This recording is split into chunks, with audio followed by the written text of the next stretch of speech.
Hey Jets fans, this is Chris Nimbley, editor-in-chief of JetsInsider.com here at MetLife Stadium, staff writer Joe Barone. Crazy game. One of the craziest and weirdest games I've ever seen in my life.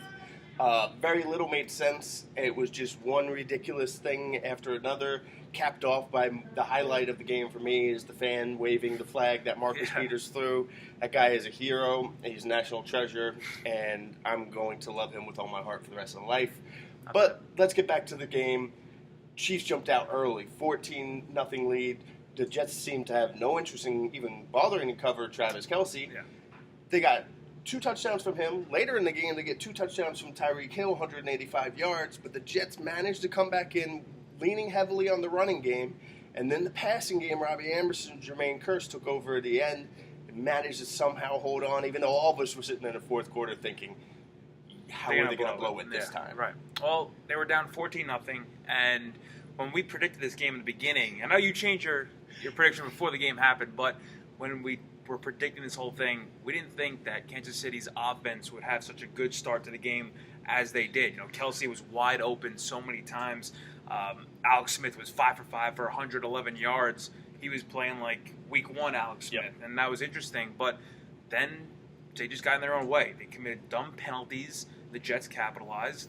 And when you look at the Jets' offense, they were able to get a little mixed match of everything where they had both receivers, Jermaine Kearse and Robbie Anderson, both have over 100 yards receiving. They also had a ground game that was attacking in combined 157 yards, I want to say. So the fact that they were able to do the run and pass was huge for this team today. Well, you mentioned it, the penalties. Yeah. Normally, it's the Jets committing these dumb penalties, and that's how they end up losing the game. This week, the Jets had a 1st and goal. It took them 9 plays to score a touchdown. I think it was 9. Yeah. How do you get 9 plays? Because they keep going with the penalties. They were settling for a field goal, and then they had that stupid penalty that the Chiefs did to give the Jets a new first down. Right. And then a penalty with Marcus Peters throwing the flag into the stands.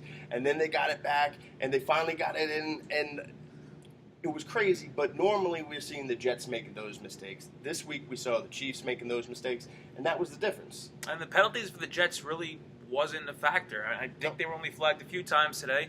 I'm not sure of the number offhand, but it shows that this team is progressing in the right direction. And I tweeted this out earlier today. I said, if you're a Jets fan, you have to love the fact that they're playing, every single week. I mean, there's not one game that they're out of. I mean, it hasn't been pretty every single week, but they're in the game all the time. It's always like a one-possession game that they're always involved in, and you have to love it if you're a fan because the fact that your young players are playing great as far as Robbie Anderson goes.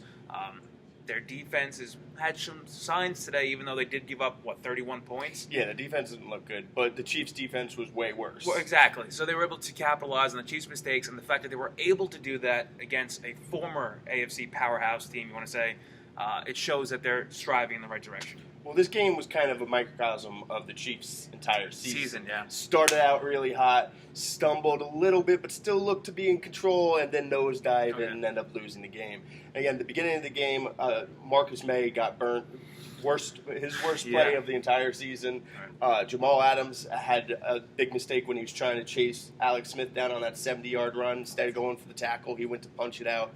But that stuff kind of gets off to the side, and we don't have to bother with it because they were able to come back and win this game, avoid the penalties, make enough plays with some help from the Chiefs. But they did enough. They did what they needed to do, even if that, hurts their draft chance next year. Well, think about it. Now they're 5-7.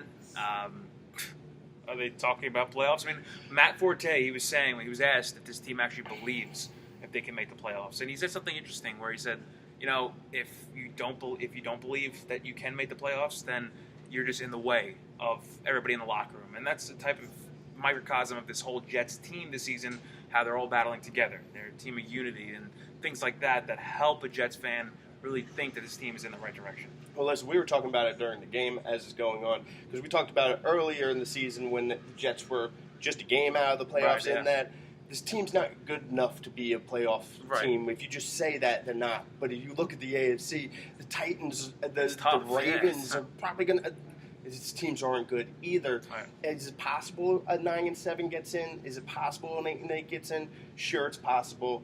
Jets still aren't going to be good enough probably for that. 'Cause look, we got the Broncos, Saints, Chargers, and the Patriots still. Right. Maybe the Patriots don't have anything to play for that week, the last week of the season. But then you got that Saints game, the Chargers game is going to be really. They can win. They can beat the Broncos because the Broncos look like the worst team in the league right now. Right. So, listen, if you want to go ahead and say hang on to this last hope that they can possibly still make, go ahead. Well, it's making the players play, and I think that's Right. important that these games are entertaining for them. Yeah. So, in a crazy, wild game that the Jets managed to pull off, good sign for the future, bad sign for draft picks, but, what you got to do. Trade up. Yes. For Joe Barone, this is Chris Nimbley at JetsInsider.com. Be sure to check out JetsInsider.com for all the latest breaking news on all things Jets.